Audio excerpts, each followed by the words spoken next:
Assalamualaikum warahmatullahi wabarakatuh. Saya Aib Darudissalam, PSK Kamsel Satlantas Polres Pariaman.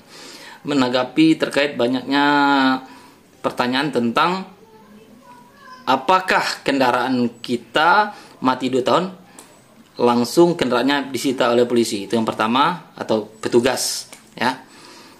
Yang kedua, apakah kendaraan kita pajaknya mati 2 tahun datanya langsung dihapus atau tidak bisa kita registrasi ulang. Jadi yang pertama dulu yang saya jawab, kalau pajak kendaraan kita mati 2 tahun itu tidak bisa disita oleh petugas atau belum bisa disita oleh petugas, dan itu adalah berita hoax ya. Itu yang untuk pertama. Pertanyaan pertama itu adalah berita hoax atau tidak benar, tidak seperti itu. Dan yang kedua, untuk masalah penghapusan data kendaraan yang pajaknya mati 2 tahun lebih, itu sebenarnya adalah undang-undang lama yang sudah ada. Kita coba bisa cek di pasal 74 Undang-Undang nomor 22 tahun 2009 tentang lalu lintas angkutan jalan. Dan ini adalah undang-undang lama.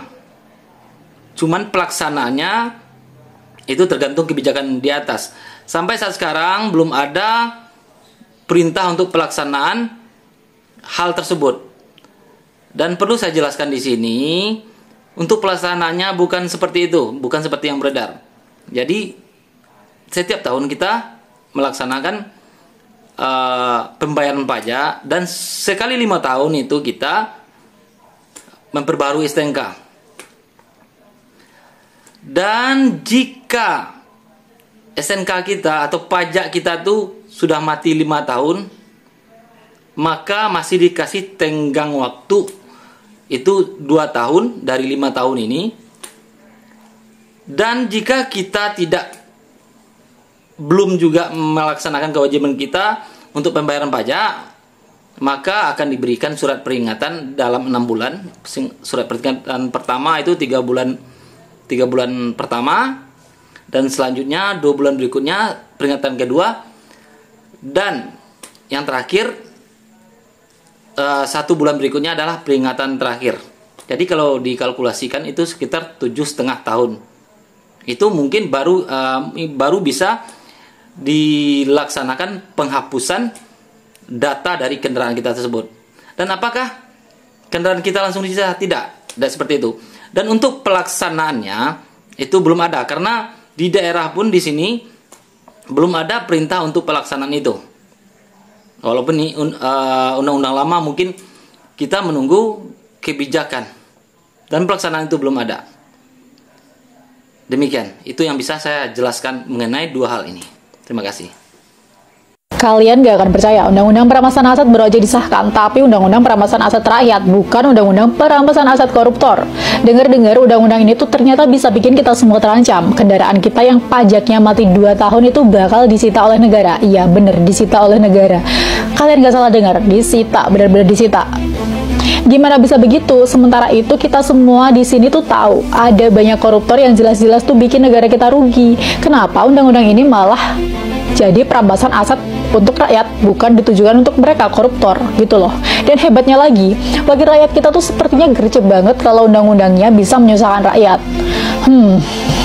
Kerja keras banget ya. Sementara itu masalah besar malah dibiarkan terus. Jadi guys, kita tuh harus lebih kritis. Apa kalian setuju dengan kebijakan itu? Komen pendapat kalian di bawah.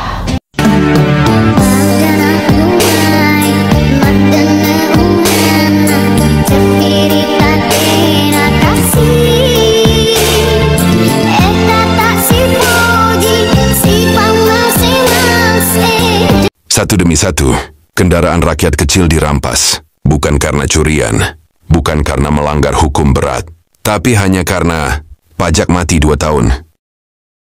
Motor butut itu satu-satunya alat mencari nafkah, satu-satunya cara anak itu bisa makan hari ini.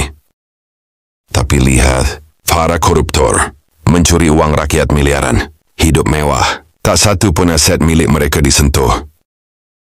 Katanya, pemerintah kasihan. Tak tega karena anak-anak mereka tidak bersalah. Tapi, Apakah anak rakyat kecil tak pantas dikasihani? Apakah tangisan mereka tak layak didengar? Presiden, untuk siapa hukum ini dibuat? Untuk melindungi rakyat atau melindungi para pencuri berdasi? Cukup sudah diam. Suara rakyat bukan untuk diabaikan. Kami tidak meminta banyak, hanya keadilan yang sama rata. Jika koruptor tak bisa disentuh, kenapa motor rakyat bisa disita?